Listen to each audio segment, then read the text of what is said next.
That's me. And that's me.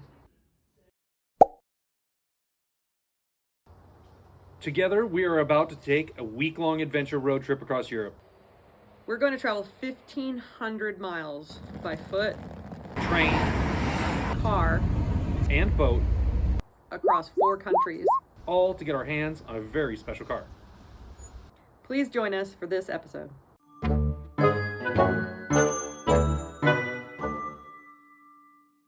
When we last left you, we were just having lunch. Lots of miles left to do, so on the road again.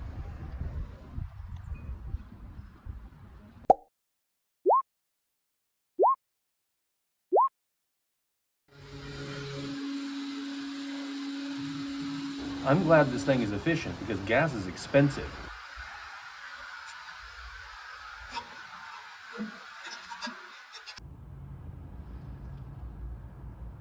All right, so we're checking the mileage, and we did 243 miles, 8.7 gallons of petrol, and we're getting about 28 miles per gallon, which is really freaking good. Yeah.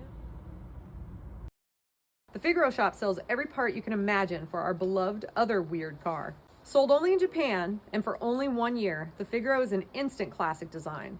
It looks like a 60s Italian design, but it has all the modern amenities. But there is a fatal flaw in this little cutie. It is only available in an automatic, and it's not very good at keeping up with modern traffic. Since we are nearby and have a truck, we decided to buy a 5-speed manual conversion for our Figaro.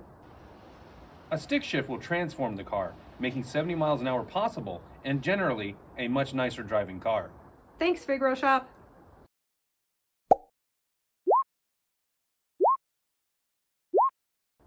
A bit of loading later, we are on our way to the Beach House Hotel in Reading. A Victorian-style family home, it has been turned into a very nice bed and breakfast. By RHF Hotels Limited. And that pretty much finishes our day. It's the 4th day of our adventure, and we're just getting up at our hotel, the Beach Hotel, here in Reading. Oh, gonna go downstairs, have a nice breakfast, and then from here it's onward to Leeds Castle, and then further on we have to find a Halfords or something like that, because you have to have special gear to drive in France. We'll talk about that a little later. And then we get onto the Dunkirk ferry. Photos to follow.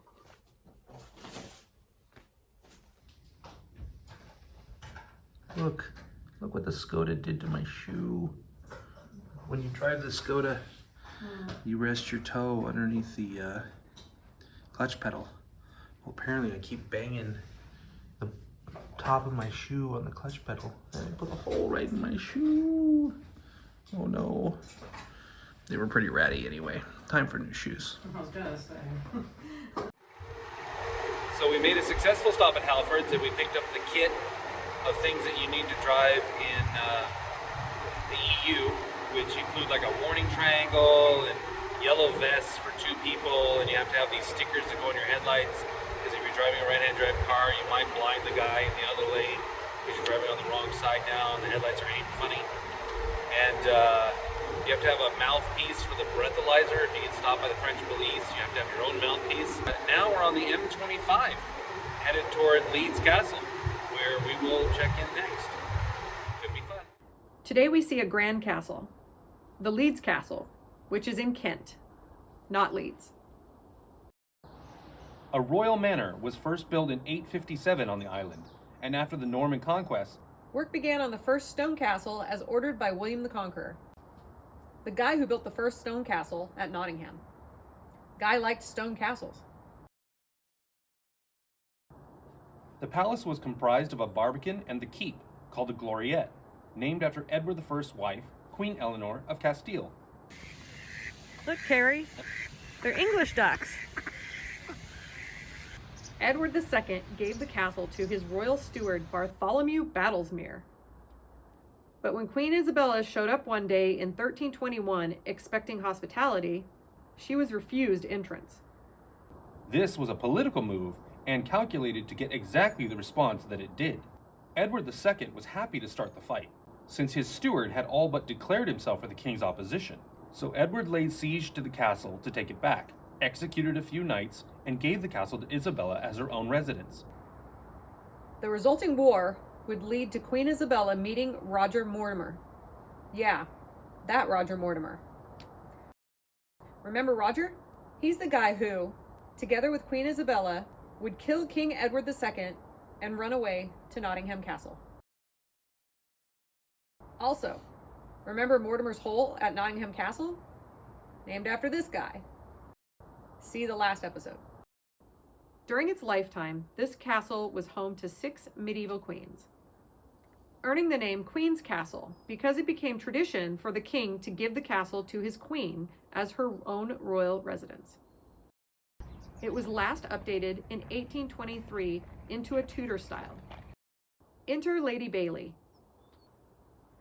Olive Lady Bailey was an American socialite, an heiress to a multi-million-dollar fortune. She was educated in France and fell in love with the idea of owning a castle, buying the Leeds Castle ruins in 1926. Lady Bailey spent most of her fortune and the rest of her life restoring and updating the castle, collecting art and influential friends, becoming renowned as a hostess, famously appearing in the ballroom during parties as if by magic by employing a secret staircase. She bequeathed the castle to a charitable trust so that it could continue to be seen. The grounds are now managed by that trust and host a restaurant, event space, hedge maze, and the world's only museum of dog collars. Just look at how many dog collars they have.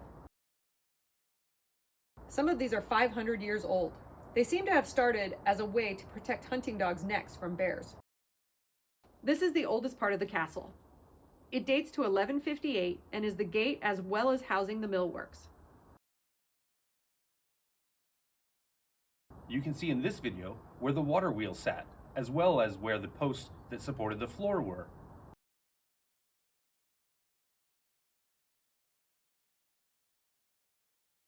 If you'd like to hear more about this fantastic castle, called the loveliest castle worldwide, the official website of Leeds Castle hosts a fascinating podcast about its history.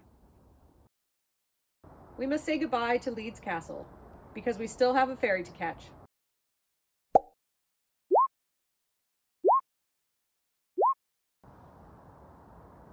And through the magic of editing, we're in Dover.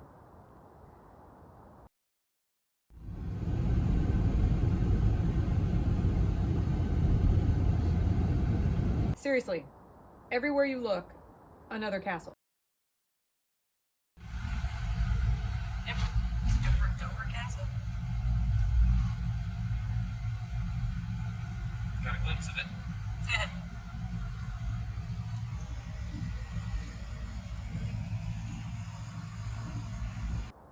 That's the Dover Castle up there. We'll leave it for another trip. This is the Dover to Dunkirk ferry. We had considered taking the Channel back to France as it's slightly faster, but why miss the chance to see the famous White Cliffs of Dover? Made it through customs. Made it through customs. Didn't even look at our paperwork. Didn't even look at our paperwork. But, you know, you never know. That's why you got to carry the paperwork. Because if they do look and you don't have the paperwork, you're in a lot of trouble. Now we are heading to the ferry. Look, White There's Cliffs. some White Cliffs of Dover right there. Yeah.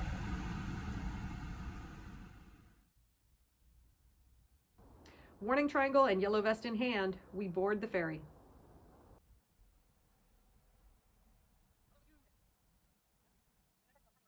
Relaxing on the aft deck.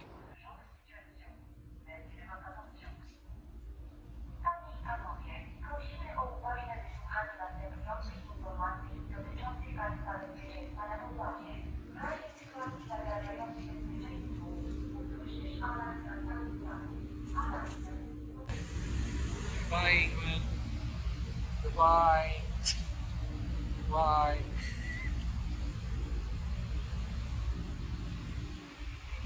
Point to Dover Castle. Oh, there it is. Wait. Right there.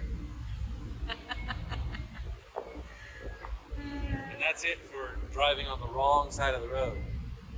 Now you get to drive on the right side of the road, on the Right wrong side of the side, road. wrong side of the car. But still on the wrong side of the car, yes. Phew, we're done with that.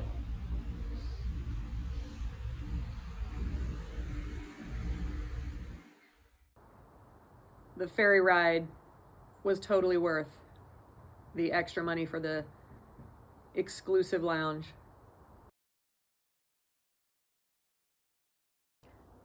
The cliffs are truly amazing.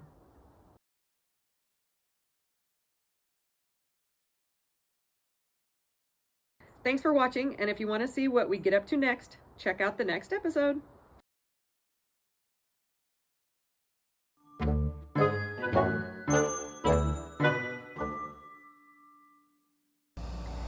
In the next episode,